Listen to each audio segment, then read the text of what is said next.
थोड़ा बहुत अपन ने अभी अमीटर, वोल्ट मीटर, गैल्वेनोमीटर ये सब पढ़ा, और वहां पर अपन ने ये सीखा कि करंट और वोल्टेज नाप सकते हैं with some inaccuracies which are built in the system, right? Now, there is a concept and there is an instrument called potentiometer, okay? जहां पर ये काम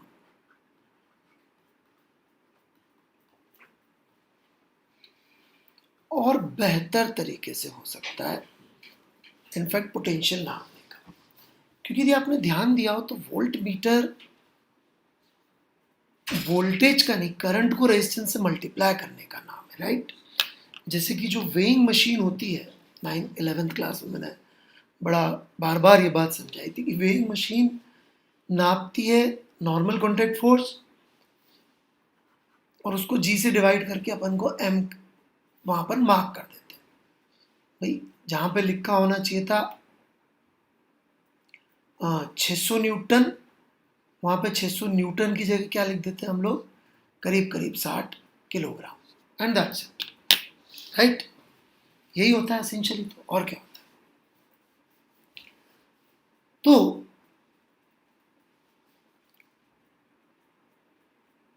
डायरेक्ट मेजरमेंट नहीं है मास का, तो पोटेंशियोमीटर और इसका जो अंडरलाइन कॉन्सेप्ट है विच इज पोटेंशियल डिवाइडर,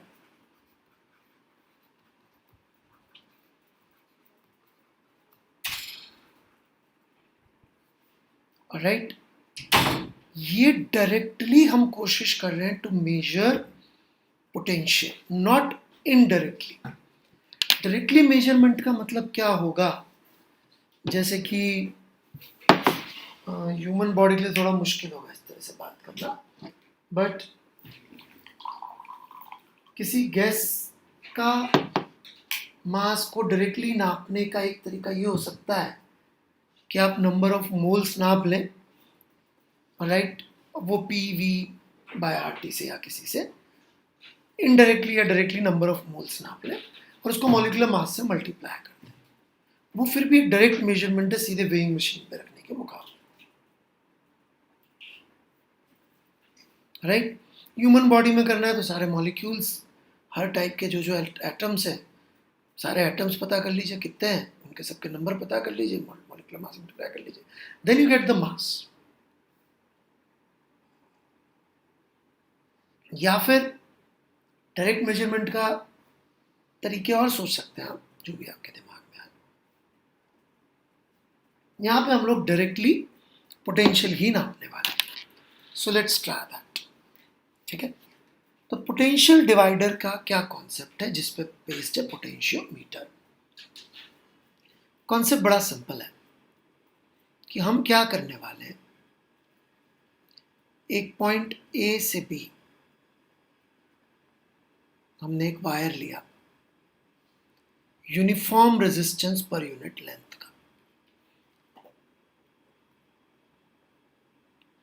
ठीक है? This is uniform.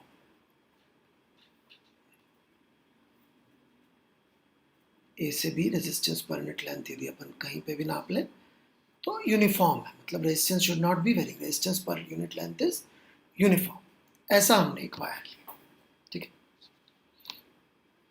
और इसमें किसी रास्ते से, किसी तरीके से कोई करंट अपन ने फ्लो करा दिया।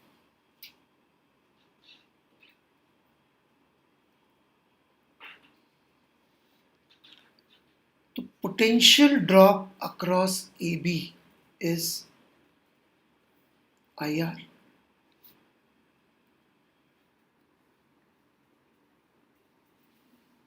AB के across potential drop should be IR/AB, यहां से यहां तक का ड्रॉप होगा, नो प्रॉब्लम्स,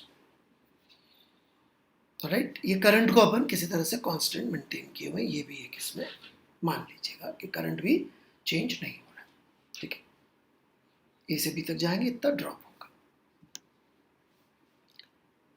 अब मान लीजिए मैं ए से x आगे जाता हूं, इस पॉइंट को J कह रहा हूं। तो what is potential drop across AJ? It should be I into resistance of AJ. Simple enough. I naught like that in fact. So I naught or resistance from A to J would be how much? It would be total resistance upon length into X. Now if J is your movable point, तो आप देख सकते हैं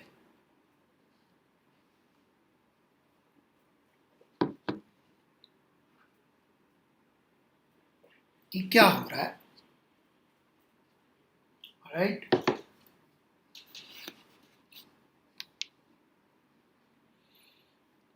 If J is your movable point, then what is happening here is very, very simple.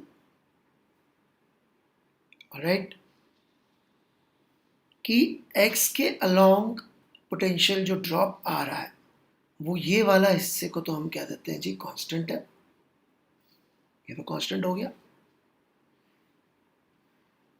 आप देख सकते हैं कि potential is coming directly proportional to X। Potential is directly proportional to X। आप जैसे जैसे दूर जाते जाएंगे उतना पोटेंशियल ड्रॉप बढ़ता जाएगा। सेम चीज हम B से J के लिए भी कर सकते हैं। ओके, आपको फॉर्मूला बनाना है, इसको दूरी को आप नया वेरिएबल कुछ बोल दीजिए y, तो that's okay. Potential drop from J to B would be I naught R JB is equal to I naught RAB by L into Y.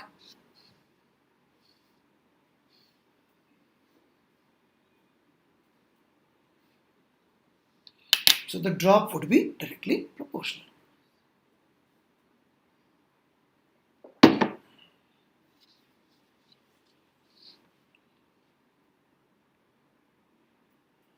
तो लेंथ के अलाउ हो जाएगा।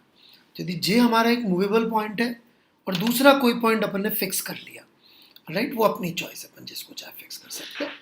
उन दोनों के बीच का यदि अपन पोटेंशियल नापे तो ये एक्चुअली पोटेंशियल ही नप रहा है। आप बोलेंगे सर करंट इनटू आर, बात सही है, बट इस वायर के ऊपर पोटेंशियल तो लेंथ वाइज डिवाइडेड है ना।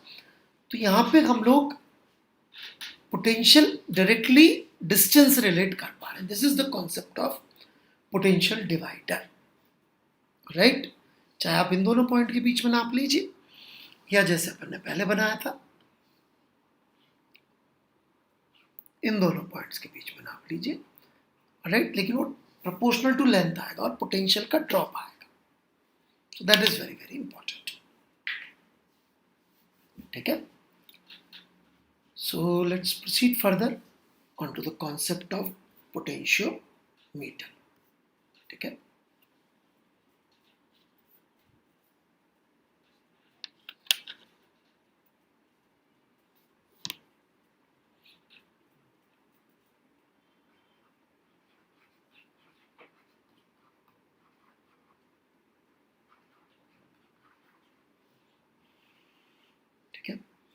तो सबसे पहले मैं पोटेंशियोमीटर का जो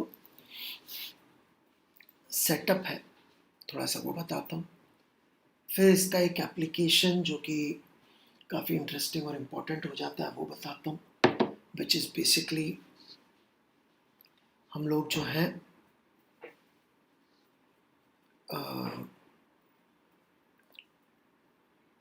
बैटरी का EMF वोल्ट मीटर से नापने में क्या तकलीफ है वो भी देख लेंगे, और पोटेंशियोमीटर कैसे सच्ची मुच्ची EMF नापता है ये भी हम इसमें देखेंगे। फिर एक्सपेरिमेंट की डिटेल्स वगैरह हैं वो रिकॉर्डेड लेक्चर में आपके पास और डिटेल में जो होती है बातें वो उसमें डाल रखी है हमने, तो वो भी आप इसके बाद में देखेंगे तो आपको पूरा समझ में आ जाना चाहिए, ओके।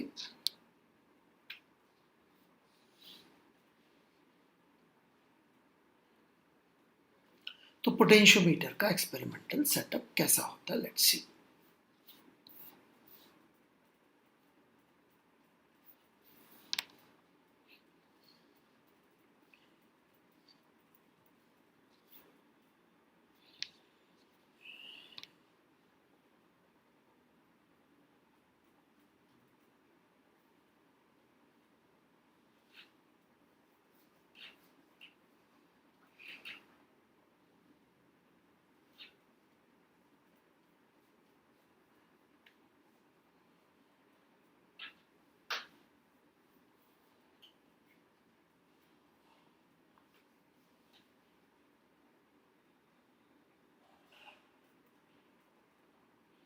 बहुत सारी ऐसी चीज़ें बना रहे हैं जो भी अपन ने पूरी तरह से समझी नहीं है। ओके,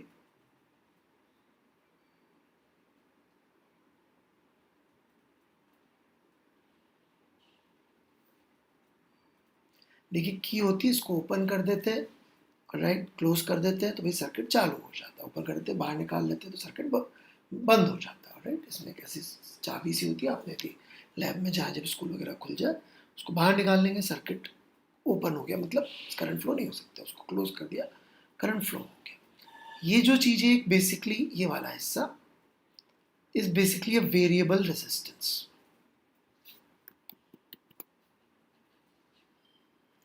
ओके, बेसिकली एक ये रिहोस्टेट कहलाता है, रिहोस्टेट। ये भी आप लैब में जाएंगे तो वहाँ पे देख सकते हैं, रिहोस्टेट। ओके, आप इसमें कुछ नहीं, इसको उठा के इधर ले आएंगे तो रेजिस्टेंस बढ़ जाएगा, उधर ले जाएंगे तो कम हो जाएगा, ऐसे आप इसको इमेजिन कर सकते हैं। बाकी ये प्राइमरी बैटरी है विद प्राइमरी इंटरनल रेजिस्टेंस जो भी होगा, ठीक है। ये पॉइंट ए है, ये पॉइंट बी है। ये वाला हिस्सा कहलाता है आपका primary circuit. Okay, this is your primary circuit. Then we have a secondary circuit. यहाँ पे ऑब्वियसली अपन ने जो अभी तक पढ़ा है वो सारी बातें वैलिड है। एज इन क्या क्या बातें वैलिड है कि भाई ए से बी तक का रेजिस्टेंस यूनिफॉर्म है पर यूनिट लेंथ, और अपन ने ईपी, आरपी, रियोस्टेट वगैरह जो भी है ये सबको एक फिक्स वैल्यू पे कर दिया है ताकि fix amount of current flow हो, राइट। मतलब एक्सपेरिमेंट के बीच में हम रियोस्टेट का रेजिस्टेंस वेरी नहीं करेंगे, ठीक है। उस सेटअप में कुछ चेंज करना हो तब करेंगे, बट एक बार फिक्स कर दिया तो रीडिंग उसी पे लेते हैं, राइट। चलिए, now let's talk about the secondary circuit.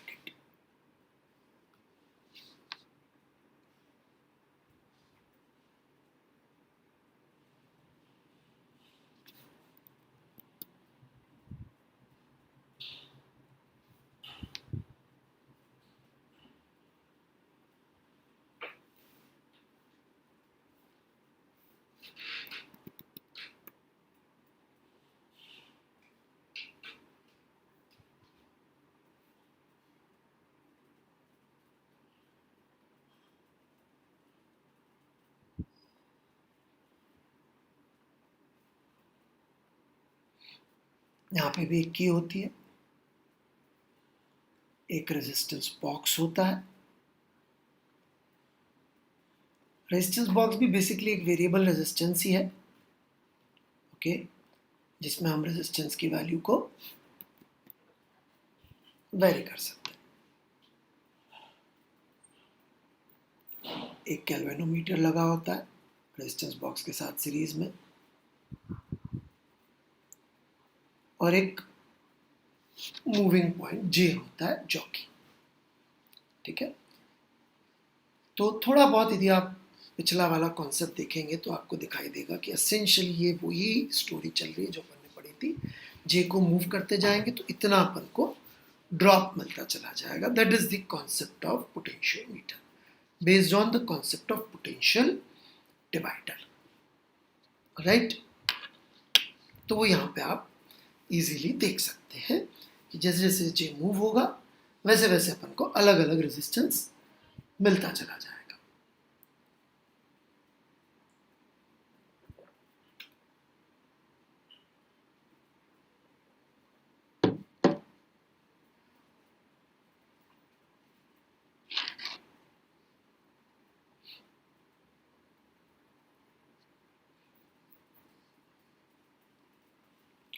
So,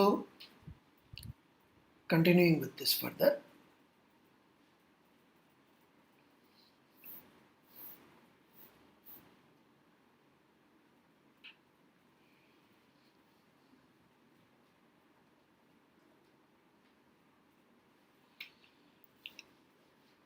यहाँ पे यदि मैं करंट देख लूँ कितना आएगा सर्किट ईबी में, अभी उस सर्किट की चिंता मत करिए, सर्किट ईबी में कितना करंट आएगा,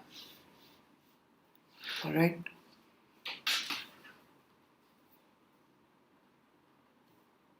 तो वो current I not would be basically EP divided by RAB plus RP plus और भी जो रेजिस्टेंसेस होंगे रियोस्टेट और कनेक्टिंग वायर वगैरह, वो जितना लिखना हो तो सारा लिख दीजिए आप, इतना करंट आ जाएगा. Potential drop across A B would be I naught into R A B. कोई भी ऐसी बात नहीं लिख रहा हूँ मैं जो समझना मुश्किल हो, ये पहले बता चुका मैं वही बातें सारी की सारी. Right, now let me directly take an application of this, तो आपको थोड़ा समझ में आएगा कि कैसे ये ईएमएफ नाप सकता है. ठीक है, पहले मैं एक बार वोल्ट मीटर के पास जाता हूँ, फिर वापस इधर आता हूँ. ठीक है, मान लीजिए मेरे पास एक बैटरी है, unknown EMF, unknown internal resistance की, और मैं इसको एक रेजिस्टर के अक्रॉस लगा देता हूँ और ये एक वोल्ट मीटर लगा देता हूँ. तो ये मैं पहले समझा चुका हूँ, बट फिर भी एक बार फिर से समझ लीजिए कि यदि वोल्ट मीटर हाई रेजिस्टेंस का है, हालांकि होगा नहीं पूरी तरह से. राइट, ये आई जा रहा है इधर, ये आई डैश जा रहा है, ये आई डबल डैश जा रहा है. Right, so this volt meter would be reading EX minus IRX. यही इस वोल्ट मीटर की रीडिंग होगी, which is definitely not going to be equal to EX. तो कुछ तो करंट फ्लो होगा ही होगा. राइट, यदि इनफाइनाइट रेजिस्टेंस का भी है वोल्ट मीटर, इसको मैंने जीरो भी कर दिया, लेट से इसका रेजिस्टेंस RX के मुकाबले बहुत बहुत बड़ा है. Okay, resistance of volt meter is much higher than R and RX. ठीक है, सारा करंट इधर ही चला गया, फिर भी नपेगा तो ये. How this problem is taken care of here, let me explain. Right, let say अपन ने एक बैटरी को C से D के बीच में लगा दिया. बहुत सारी और चीजें हैं इसमें सीखने की, वो सब मैंने कवर करी, पर अभी बेसिकली पोटेंशियोमीटर का फंक्शनैलिटी एक बार हम समझने की कोशिश कर रहे हैं, how it is better than this. ठीक है, यहां से पिक करेंगे और लेट्स से हमने जॉकी को अलग अलग जगहों पे रखा और एक ऐसा पॉइंट मिला. राइट, जॉकी को हमने एक जगह पे रखा x0 डिस्टेंस पे, यहां से जहां पर कोई करंट फ्लो नहीं हो रहा है through galvanometer. Eight x0 late से ऐसा कोई पॉइंट मिल गया जहां पे current through galvanometer is 0, which would mean कि हमको जो पॉइंट मिला है इसमें VD and VJ must be same, potential of D and J must be same. Right, इसमें कोई प्रॉब्लम नहीं होनी चाहिए. Now potential of J is definitely very easy to tell. It is VA minus I0 into X0.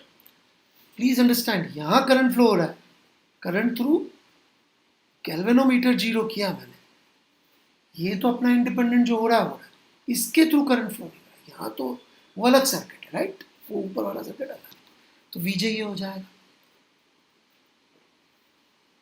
VA minus I0 X0, और ऊपर से देखूं तो VD हो जाएगा VC माइनस ओनली EX. क्यों? क्योंकि यहां करंट जीरो, तो इसमें भी करंट जीरो, इसमें करंट जीरो, तो यहां से यहां गया तो कितना ड्रॉप हुआ? Only EX. Right, now as you can see VA is equal to VC. Right, तो यदि अपन इनको सब्ट्रैक्ट कर दे, राइट, तो अपने पास रिलेशनशिप आ जाएगी EX is equal to I0 into X0, where X0 is resistance. इसको मैंने X0 लिख दिया, इसकी जगह बेटर रहता है X0 डिस्टेंस है, तो इसकी जगह रेजिस्टेंस से लिख देते हैं सीधे सीधे, that is R/L into X naught. So this is R/L into X naught. तो आप देख सकते हैं कि हमने यहाँ पे EMF नापा, क्योंकि हमने जब पोटेंशियल ड्रॉप नापा है, इंटरेस्टिंगली उस समय नापा है जब करंट फ्लो नहीं हो रहा है. So this is the application of potentiometer. Right, नहीं तो इसको I नॉट R लिखने की बजाय कई बार हम लोग simply VAB/L into X not लिख देते हैं, जहाँ पे VAB is the potential drop across AB and L is total length. तो इस चीज को हम लोग कभी कभी पोटेंशियल ग्रेडियंट भी बोल देते हैं. ओके, इसको हम लोग कभी कभी पोटेंशियल ग्रेडियंट भी बोल देते हैं. ठीक है. So this is the concept of potentiometer. You can see कि हम डायरेक्टली यहां पर बैटरी का EMF नाप पाए हैं. ओके.